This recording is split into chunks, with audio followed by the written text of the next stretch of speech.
Hello everyone, welcome back to my channel school diaries.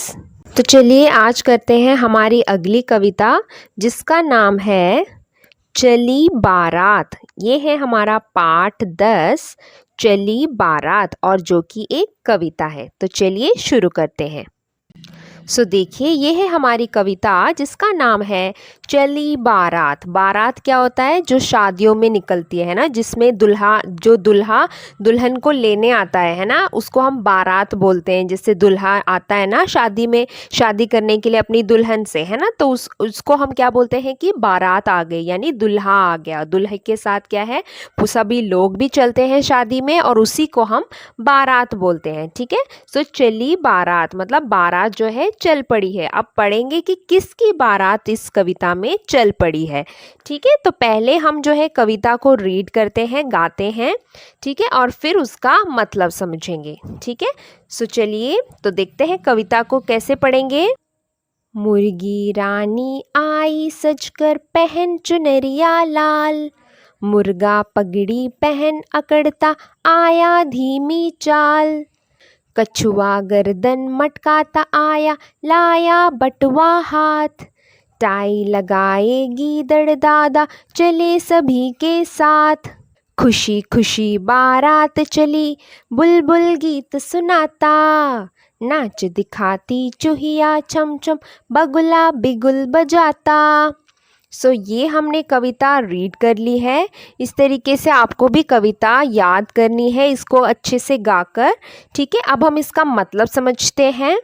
सो देखिए, मुर्गी रानी आई सजकर मतलब क्या है, तो अभी आपको कविता पढ़कर समझ में आ गया होगा कि शादी हो रही है एक मुर्गा और एक मुर्गी की। ये है मुर्गा और ये मुर्गी है ना। दुल्हन कौन है? मुर्गी, और ये कौन है? दुल्हा। ठीक है, सो मुर्गा मुर्गी की शादी हो रही है और मुर्गी कैसी आ रही है? मुर्गी रानी आई सजकर, मुर्गी रानी जो है सज सवर कर आ रही है। देखिए उसने अपना घूंघट पहन रखा है और मुर्गी रानी जो है सजकर आ रही है। पहन चुनरिया लाल, पहन चुनरिया लाल यानी जो उसने चुनरिया पहन रखी है वो लाल रंग की है। जो दुपट्टा, जो चुन्नी उसने पहनी है वो लाल रंग की है। सो पहन चुनरिया, चुनरिया मतलब ये जो दुपट्टा है चुन्नी है। ठीक है, लाल, लाल कलर की, रेड कलर की। देन मुर्गा पगड़ी पहन अकड़ता। सो मुर्गा जो है पगड़ी पहना हुआ है ना, क्योंकि वो तो दुल्हा है। सो मुर्गा जो है बहुत ही शान से, बहुत ही स्टाइल से, अकड़ता मतलब बहुत ही स्टाइल मार रहा है, क्योंकि उसने पगड़ी पहनी है और उसे लगता है कि वो बहुत अच्छा दिख रहा है। सो वो बहुत अकड़ता हुआ आ रहा है पगड़ी पहन के। आया धीमी चाल, धीमी चाल मतलब धीरे धीरे, धीमा मतलब धीरे धीरे जो है आ रहा है। चाल, चाल मतलब चल रहा है। ठीक है, सो मुर्गा पगड़ी पहन अकड़ता आया धीमी चाल, धीरे धीरे वो भी स्टाइल मारकर आगे आगे आ रहा है। देन कछुआ गर्दन मटकाता आया। सो कछुआ कहाँ पर है देखते हैं पिक्चर में। ये देखिए ये है कछुआ, है ना। कछुआ कैसे आ रहा है? अपना गर्दन हिला हिला के, मटकाना मतलब क्या है? गर्दन को हिला हिला कर आ रहा है। ठीक है, लाया बटुआ हाथ, बटुआ क्या होता है? पर्स। ठीक है, सो कछुए के हाथ में जो है एक पर्स है, वो अपना बटुआ लेकर आ रहा है। कैसे आ रहा है? गर्दन को मटकाता हुआ यानी हिलाता हुआ, है ना। उसकी गर्दन ऐसी होती है ना छोटी सी, तो वो गर्दन को हिला हिला कर आ रहा है। कहाँ पर आ रहा है? शादी अटेंड करने, शादी में वो भी आ रहा है। और कौन आ रहा है? टाई लगाए गीदड़ दादा। गीदड़ कौन होता है? ये, इसको इंग्लिश में हम जैकॉल बोलते हैं। ठीक है, सो टाई लगाए कौन आ रहा है? देखिए गीदड़ ने तो इसमें टाई भी पहनी है क्योंकि वो शादी में आ रहा है। सो गीदड़ जो है टाई पहनकर शादी में आ रहा है। टाई लगाए गीदड़ दादा, ठीक है, गीदड़ दादा आ रहे हैं। चले सभी के साथ, जो सारे लोग आ रहे हैं उन सबके साथ जो है गीदड़ दादा भी जो है टाई लगाकर चल पड़े। सो टाई लगाए गीदड़ दादा चले सभी के साथ। और फिर क्या हुआ? खुशी खुशी बारात चली। सो खुशी खुशी जो है बारात चल रही है। जैसे कि मैंने आपको बताया था, बारात क्या होता है? जब शादी करने के लिए दूल्हा निकल पड़ता है दुल्हन के पास। ठीक है, तो उसी को हम बारात बोलते हैं। उसमें बहुत सारे लोग भी बारात में दूल्हे के साथ चल पड़ते हैं। सो खुशी खुशी बारात चली, यानी सब लोग जो है बहुत खुश हैं क्योंकि वो शादी में जा रहे हैं। सो खुशी खुशी बारात चली, बुलबुल गीत सुनाता, यानी बुलबुल कौन होती है? एक बर्ड होती है, एक चिड़िया है जिसको हम इंग्लिश में नाइटिंगेल बोलते हैं। नाइटिंगेल की विशेषता क्या है वो? उसकी जो आवाज़ होती है बहुत ही स्वीट होती है, बहुत ही मधुर होती है। ठीक है, सो यहाँ पर आप देख सकते हैं बुलबुल कहाँ है, ये रही है ना। सो बुलबुल क्या कर रही है? नाइटिंगेल गाना गा रही है, वो उस बहुत स्वीटली गाना गाती है जो सुनने में बहुत अच्छा लगता है। सो बुलबुल जो है शादी में गाना गा रही है। और क्या हो रहा है? नाच दिखाती चूहिया छम छम, जो चूहिया रानी है, ये देखिए आपको दिख रहा होगा बीच में, ये देखिए ये जो चूहिया रानी है वो नाच दिखा रही है, मतलब वो डांस कर रही है। किसी लिए? वो भी खुश है, वो शादी में आई है। सो चूहिया जो है सबके लिए नाच दिखा रही है। ठीक है, सो चूहिया रानी नाच दिखा रही है, नाच दिखाती चूहिया छम छम, छम छम करके नाच रही है। बगुला बिगुल बजाता, और जो बगुला जो है वो भी एक बर्ड है।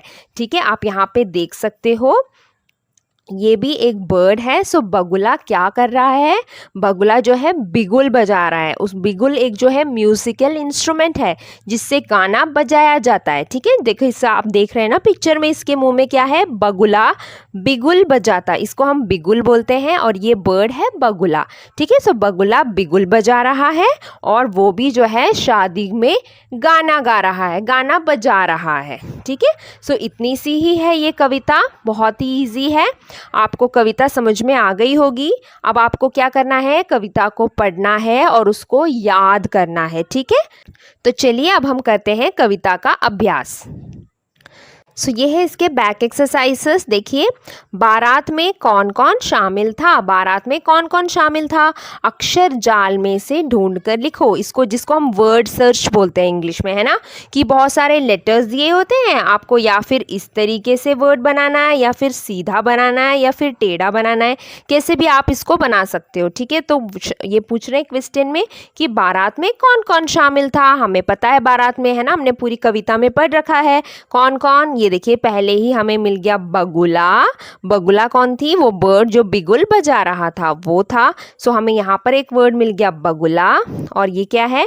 मुर्गी। इसको इस तरीके से मुर्गी बनाया।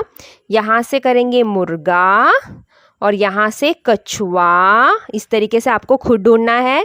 गीदड़, ठीक है, और बुलबुल।